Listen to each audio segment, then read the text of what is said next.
ಅದು ವೆರಿಫೈ ಮಾಡ್ತಾರೆ ಅವರು. ನಾನು ಮಾಡಲಾ?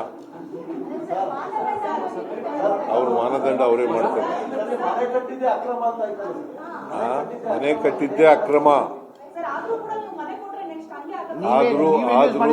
ಆದ್ರೂ ಅಕ್ರಮವಾಗಿ ಮನೆ ಕಟ್ಕೊಂಡು ವಾಸ ಮಾಡ್ತಾ ಇದ್ದಾರಲ್ಲ, ಆನ್ ಹ್ಯುಮ್ಯಾನಿಟೇರಿಯನ್ ಗ್ರೌಂಡ್ಸ್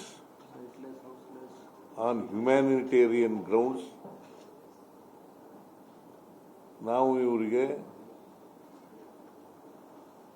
ವಾಸಕ್ಕೆ ಪರ್ಯಾಯ ವ್ಯವಸ್ಥೆಯನ್ನು ಮಾಡ್ತಾ ಇರ್ತಕ್ಕಂಥ.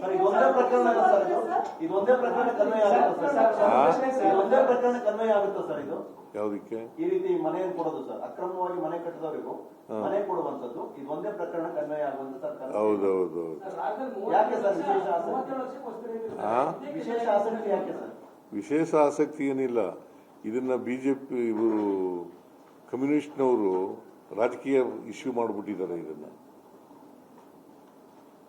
ಅನಗತ್ಯವಾಗಿ ರಾಜಕೀಯ ಇಶ್ಯೂ ಮಾಡಿದ್ದಾರೆ. C, none other than Chief Minister of Kerala, he has made it an issue because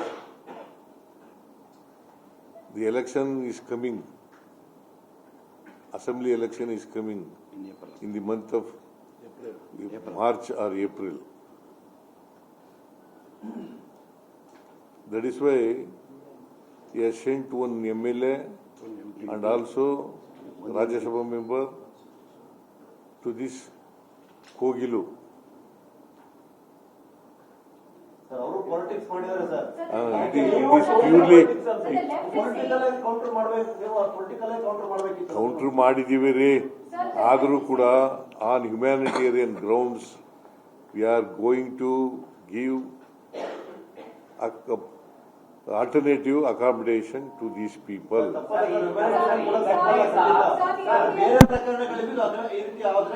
ಅದು ನೋಡೋಣ, ಅದು ಆ ಕೇಸ್ ಬಂದಾಗ ಅದು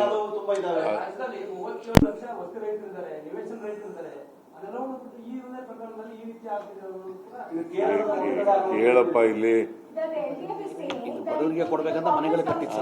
ಇದು ಬಡವರಿಗೆ ಕೊಡ್ಬೇಕಂತ ಮನೆಗಳು ಕಟ್ಟಿರೋದು. ಇದು ಕಟ್ಟಿದ್ದು 1 ಲಕ್ಷ ಸ್ಕೀಮ್ ನಿಮ್ ಕಾಲದಲ್ಲೇ ಬಂದಿದೆ. ಇದು ಈ ಮನೆಗಳು ಕಟ್ಟಿರೋದು 1 ಲಕ್ಷ ಮನೆಗಳು ಕಟ್ಟಿರೋದು ಬಡವರು ಕೊಡಕ್ಕೆ.